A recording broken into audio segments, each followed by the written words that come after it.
Welcome back to our channel Sihi vlogs. And ಇದು ಬಂದು recipe vlog ಆಗಿರುತ್ತೆ. ನೋಡ್ತಾ ಇರ್ಬೋದು, ಗೆಸ್ ಮಾಡಿರ್ಬೋದು ನೀವು ಆಗಲೇ ಕೊಬ್ಬರಿ ಮಿಠಾಯಿ ಅಂತ. ಆ್ಯಂಡ್ ನಮ್ಮ ಮನೇಲಿ ಒಂದು 3 ಕೊಬ್ಬರಿ ಇತ್ತು. ಸೊ ಅದನ್ನು ನೀಟಾಗಿ ಇದು ಬ್ರೌನ್ ಕಲರ್ ಸಿಪ್ಪೆ ತೆಕ್ಕೊತಾ ಇದ್ದೆ. ತೆಗ್ದಿಲ್ಲ ಅಂದರೆ ಏನಾಗುತ್ತೆ ಅಂದರೆ ಮಿಠಾಯಿ ಎಲ್ಲ ಬ್ಲ್ಯಾಕಾಗಿ ಕಾಣುತ್ತೆ ಅಥವಾ ಬ್ರೌನಿಶ್ ಆಗಿ ಕಾಣುತ್ತೆ ಅಂತ ಅಂದ್ಬಿಟ್ಟು ಇದನ್ನು ತೆಗಿತಾ ಇದ್ದೀನಿ. ಆಲ್ಮೋಸ್ಟ್ ಒಂದು 3 ತೆಂಗಿನಕಾಯಿ ಇದೆ ಗೈಸ್ ಇಲ್ಲಿ. ಅದೆಲ್ಲ ನೀಟಾಗಿ ಇದು ಬ್ರೌನ್ ಎಲ್ಲ ನೀಟಾಗಿ ಕಾಣಬಾರ್ದು, ಅಷ್ಟು ನೀಟಾಗಿ ತೆಗಿಬೇಕು.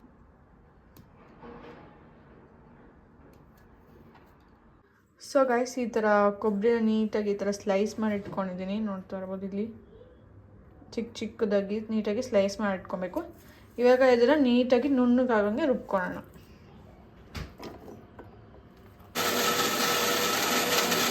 ಸೊ ಗೈಸ್ ಅದು ಈ ಥರ ಇಷ್ಟು ಚೆನ್ನಾಗಿ ರುಬ್ಕೊಂಡಿರ್ಬೇಕು. ಓಕೆನಾ, ಪೌಡರ್ ಫಾರ್ಮ್ಯಾಟಲ್ಲಿ ಇರಬೇಕು. ಸೊ ಗೈಸ್ ಇದರಲ್ಲಿ 1 ಬೌಲಷ್ಟು ಕೊಬ್ಬರಿ ತೊಗೊಂಡಿದ್ದೀನಿ. ಇದೇ ಬೌಲ್ ಮೆಜರ್ಮೆಂಟಲ್ಲಿ ಅರ್ಧ ಬೌಲ್ ಶುಗರ್ ತೊಗೊಂಡಿದ್ದೀನಿ ಮತ್ತು ಮಿಲ್ಕ್. ಇದರಲ್ಲಿ ಕಾಲು ಬಟ್ಲು ಮಿಲ್ಕ್ ಹಾಕ್ಕೊಬೇಕು ಮತ್ತು ಒಂದು ಸ್ವಲ್ಪ ಏಲಕ್ಕಿ. ಸೊ ಬನ್ನಿ ನೋಡೋಣ ಹೇಗೆ ಮಾಡೋದು ಅಂತ. ಸೊ ಗೈಸ್ ಇವಾಗ ಶುಗರ್ನ ಆ್ಯಡ್ ಮಾಡ್ಕೊಳ್ಳೋಣ.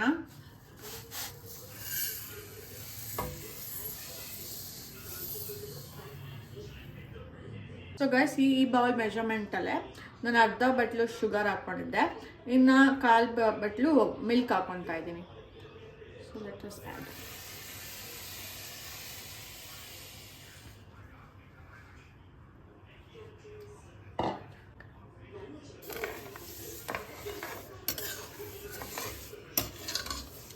ಏನಿತ್ತು ಮೆಲ್ತಬೇಕಾ? ಸೊ ಗೈಸ್ ಹಾಗೆ ಮಿಲ್ಕ್ ಆ್ಯಡ್ ಮಾಡಿದ್ಮೇಲೆ ಕೊಬ್ಬರಿನೂ ಆ್ಯಡ್ ಮಾಡ್ಕೊಳ್ಳೋಣ. ಎಲ್ಲ ಮೀಡಿಯಮ್ ಫ್ಲೇಮಲ್ಲೇ ಆ್ಯಡ್ ಮಾಡ್ಕೊತಾ ಇರಬೇಕು.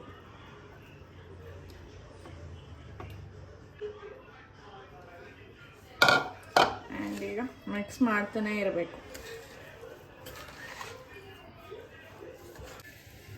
ಸೊ ಗೈಸ್ ಇದನ್ನು ಯಾಕೆ ಮೀಡಿಯಮ್ ಫ್ಲೇಮಲ್ಲೇ ಉಟ್ಕೊಬೇಕು ಅಂತಂದರೆ, ಹೈ ಫ್ಲೇಮಲ್ಲಿ ಏನಾದರೂ ಇಟ್ಬಿಟ್ರೆ ಅದು ಆಗಿರುತ್ತೆ ಅಂತ ಬೇಗ ತೆಗ್ಬಿಡ್ತೀವಲ್ಲ. ಸೊ ಅದಕ್ಕೆ ಅವಾಗ ಅದು ಬೆಂದಿರಲ್ಲ, ಅಂದರೆ ನೀಟಾಗಿ ಫ್ರೈ ಆಗಿರಲ್ಲ. ಸೊ ಅದಕ್ಕೆ ಮೀಡಿಯಮ್ ಫ್ಲೇಮಲ್ಲೇ ಮಾಡ್ಕೊಬೇಕು. ಶುಗರ್ ಮೀಡಿಯಮ್ ಫ್ಲೇಮಲ್ಲೇ ಕರಗಬೇಕು. ನೋಡಿ ಇನ್ನೂ ಸ್ವಲ್ಪ ಕ್ರಿಸ್ಟಲ್ಸ್ ಕಾಣ್ತಾ ಇದೆ, ಬಟ್ ವಿಡಿಯೋದಲ್ಲಿ ಕಾಣ್ತಾ ಇಲ್ಲ. ಸೊ ಗೈಸ್ ಈ ಥರ ನೀಟಾಗಿ ಸಾಫ್ಟಾಗಿ ಫೀಲ್ ಆಗುತ್ತೆ. ಆ್ಯಂಡ್ ನೋಡ್ತಾ ಇರ್ಬೋದು ಶುಗರು ಫುಲ್ ಕಂಪ್ಲೀಟಾಗಿ ಕರಗಿದೆ. ಆ್ಯಂಡ್ ಇನ್ನೊಂದು ವಿಷಯ, ನಾವು ಇನ್ನೇನು 1000 ಸಬ್ಸ್ಕ್ರೈಬರ್ಸ್ಗೆ ಕ್ಲೋಸ್ ಇದ್ದೀವಿ. ಸೊ ಬೇಗ ಎಲ್ಲರೂ ಸಬ್ಸ್ಕ್ರೈಬ್ ಮಾಡಿ, ನಮ್ಮ ಫ್ಯಾಮಿಲಿ ಫ್ರೆಂಡ್ಸ್ಗೆ ಶೇರ್ ಮಾಡಿ. ಸೊ ಇದಾದಮೇಲೆ ಕನ್ಸಿಸ್ಟೆನ್ಸಿ ಬಂದಾಗ ಅರ್ಧ ಚಮಚ ಅಷ್ಟು ಏಲಕ್ಕಿ ಹಾಕ್ಕೊಂಡು ಇವಾಗ ಚೆನ್ನಾಗಿ ಮಿಕ್ಸ್ ಮಾಡ್ಕೊಳ್ಳಿ. ಚೆನ್ನಾಗಿ ಈ ಥರ ಮಿಕ್ಸ್ ಮಾಡ್ಕೊಬೇಕಾಗುತ್ತೆ. ಸೊ ಗೈಸ್ ನಾನು ಇವಾಗ ಒಂದು ಪ್ಲೇಟಲ್ಲಿ ತುಪ್ಪ ಹಾಕ್ಕೊಂಡಿದ್ದೀನಿ. ನೀವು ಬೇಕಾದರೆ ಬಟರ್ ಪೇಪರ್ನೂ ಉಪಯೋಗಿಸ್ಕೊಬೋದು. ಇದನ್ನು ನೀಟಾಗಿ ಸ್ಪ್ರೆಡ್ ಮಾಡ್ಕೊಳ್ಳೋಣ ತಟ್ಟೆ ಎಲ್ಲ. ನಾವು ಮಾಡ್ಕೊಂಡಿದ್ರಲ್ಲ ಅದನ್ನು ಇದಕ್ಕೆ ಹಾಕ್ಕೊಳ್ಳೋಣ. ಆ್ಯಂಡ್ ಅದೇ ಬಿಸಿ ಇರುವಾಗೆ ಹಾಕ್ಕೊಬೇಕಾಗುತ್ತೆ.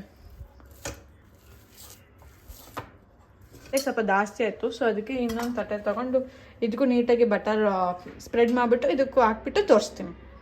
ಈ ಥರ ನೀಟಾಗಿ ಟ್ಯಾಪ್ ಮಾಡಿಕೊಂಡು ಇಟ್ಕೊಬೇಕು. ಅನ್ನೀವನ್ ಕಡೆ ಇರೋದೆಲ್ಲ ಹಿಂಗೆ ಟ್ಯಾಪ್ ಮಾಡ್ಕೊಂಡೆ ಜರುಗಿಸ್ಕೊಬೇಕಾಗುತ್ತೆ. ಆ್ಯಂಡ್ ಇನ್ನು ಇದ್ರ ಮೇಲೆ ಟಾಪಿಂಗ್ಸ್ ಆಗಿ ಏನಾದರೂ ಡ್ರೈ ಫ್ರೂಟ್ಸ್ನ ಯೂಸ್ ಮಾಡ್ಬೋದು. ಬಟ್ ನನಗೆ ಡ್ರೈ ಫ್ರೂಟ್ಸ್ ಬೇಡ, ಮಿಠಾಯಿ ಥರನೇ ಇರಬೇಕು ಅಂದ್ಬಿಟ್ಟು ಮಿಠಾಯಿ ಮಾಡಿಕೊಂಡೆ. ಆ್ಯಂಡ್ ಈ ಪೂಜೆ ಮಾಡಿದಾಗ ಕೊಬ್ಬರಿ ಎಲ್ಲ ಇರುತ್ತಲ್ಲ ಅದನ್ನೆಲ್ಲ ನೀಟಾಗಿ ಈ ಥರ ಮಾಡ್ಕೊಬೋದು. ಯಾವಾಗಲೂ ಒಬ್ಬಟ್ಟು ಮಾಡೋದ್ರಲ್ಲಿ ಹೆಂಗಾಗುತ್ತೆ ಅಂದ್ಬಿಟ್ಟು. ಸೊ ಇದು ಸ್ವಲ್ಪ ಬೇಗ ಡಿಫ್ರೆಂಟಾಗಿ ಚೆನ್ನಾಗೂ ಇರುತ್ತೆ, ಯಾವಾಗಲೂ ತಿನ್ನೋದು ಇಲ್ಲ. ಸೊ ಅದಕ್ಕೆ ಈ ಥರ ಮಾಡ್ಕೊಂಡಿದ್ದು. ಆ್ಯಂಡ್ ಇದನ್ನು ನೀಟಾಗಿ ಕಟ್ ಮಾಡಿಕೊಂಡ್ರೆ, ಡೈಮಂಡ್ ಶೇಪಲ್ಲಿ ಕಟ್ ಮಾಡಿಕೊಂಡ್ರೆ ಸೇಮ್ ಮಿಠಾಯಿ ಥರನೇ ಕಾಣುತ್ತೆ. ಮಿಠಾಯಿ ಬಟ್ ಆ ಥರ ಶೇಪಲ್ಲಿ ಕಟ್ ಮಾಡ್ಬೋದು. ಇಲ್ಲಾಂದರೆ ಮೋಲ್ಡ್ಸ್ ಬರುತ್ತಲ್ಲ ಅದಕ್ಕೂ ನೀಟಾಗಿ ಬಟರ್ ನೀಟಾಗಿ ಸವರ್ಬಿಟ್ಟು ಅಥವಾ ಸ್ಪ್ರೆಡ್ ಮಾಡಿ ಅದಕ್ಕೆ ಇದು ಹಾಕಿದ್ರು ಬೇರೆ ಬೇರೆ ಶೇಪಲ್ಲೂ ಮಾಡ್ಬೋದು. ಅಥವಾ ಕಟ್ ಮಾಡ್ಬೇಕಾದ್ರೆ ಬೇರೆ ಶೇಪಲ್ಲಿ ಮಾಡ್ಬೋದು. ಬಟ್ ನಾನು ಆ ಥರ ರಿಸ್ಕ್ ಎಲ್ಲ ತೊಗೊಳಕ್ಕೆ ಹೋಗಲ್ಲ, ನೀಟಾಗಿ ಸ್ಟ್ರೈಟಾಗಿ ಹಿಂಗೆ ಕಟ್ ಮಾಡ್ತೀನಿ. ಬನ್ನಿ. ಸೊ ಗೈಸ್ ಇದನ್ನು ನೀಟಾಗಿ ಕಟ್ ಗೈಸ್ ಇದು ಬಿಸಿ ಇರುವಾಗ ಕಟ್ ಮಾಡಿಕೊಂಡ್ರೆ ನೀಟಾಗಿ ಕಟ್ ಆಗುತ್ತೆ. ಆಮೇಲೆ ಹಾರದ್ಮೇಲೆ ಕಟ್ ಮಾಡೋಕ್ಕೆ ಆಗಲ್ಲ ಆ್ಯಂಡ್ ತುಂಬ ಪುಡಿ ಪುಡಿ ಆಗೋ ಚಾನ್ಸಸ್ ಇರುತ್ತೆ. ಸೊ ನೀವು ಅದು ಟ್ಯಾಬ್ ಮಾಡ್ಬೇಕಾದ್ರೆ ತುಂಬ ಗಟ್ಟಿಯಾಗಿ ಟ್ಯಾಬ್ ಮಾಡಬೇಕಾಗತ್ತೆ.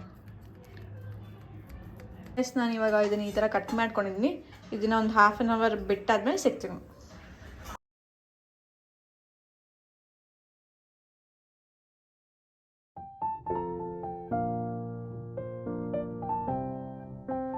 ಸೊ ಗೈಸ್ ಇವಾಗ ಕೊಬ್ಬರಿ ಮಿಠಾಯಿ ರೆಡಿ ಆಗಿದೆ.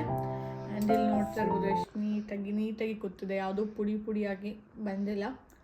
ಆ್ಯಂಡ್ ಇವಾಗ ಟೇಸ್ಟ್ ನೋಡೋಣ.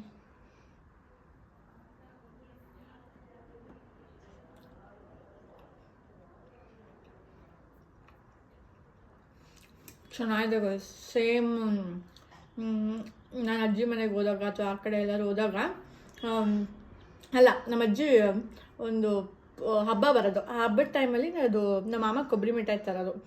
ಸೇಮ್ ಅದೇ ಟೇಸ್ಟ್ ಆಚೆಗಡೆಯಿಂದ ತಂದಂಗೆ ಇದೆ. ನನಗಂತೂ ತುಂಬ ಇಷ್ಟ ಆಯಿತು. ಆ್ಯಕ್ಚುಲಿ ಯಮ್ಮಿ ಆಗಿದೆ. ನಾನು ಜಾಸ್ತಿ ಸ್ವೀಟ್ ತಿನ್ನಲ್ಲ, ಬಟ್ ಸ್ಟಿಲ್ ಇದು ತುಂಬ ಚೆನ್ನಾಗಿದೆ. ತಿಂತಾಯಿದ್ರೆ ಇನ್ನೂ ಸ್ವಲ್ಪ ತಿಂತಾ ಇರಬೇಕು ಅಂತ ಅನಿಸುತ್ತೆ. ಆ್ಯಂಡ್ ಇದು ಮನೆಯಲ್ಲ ಬೇಗ ಮಾಡ್ಕೊಂಡು ತಿನ್ಬೋದು.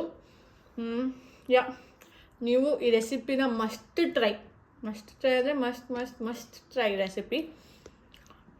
ಚೆನ್ನಾಗಿದೆ, ನಿಮ್ಮ ಮಕ್ಕಳು ಎಲ್ಲರೂ ಇಷ್ಟಪಡ್ತಾರೆ. ಆ್ಯಂಡ್ ನಿಮ್ಗೆ ಈ ವಿಡಿಯೋ ಇಷ್ಟ ಆದರೆ ಲೈಕ್ ಮಾಡಿ, ಶೇರ್ ಮಾಡಿ, ಕಮೆಂಟ್ ಮಾಡಿ ಆ್ಯಂಡ್ ಸಬ್ಸ್ಕ್ರೈಬ್ ಮಾಡೋದು ಮರಿಬೇಡಿ. ಆ್ಯಂಡ್ ನೆಕ್ಸ್ಟ್ ವಿಡಿಯೋಗೆ ವೆಯ್ಟ್ ಮಾಡ್ತಾಯಿರಿ. Thanks for watching. ಬಾಯ್.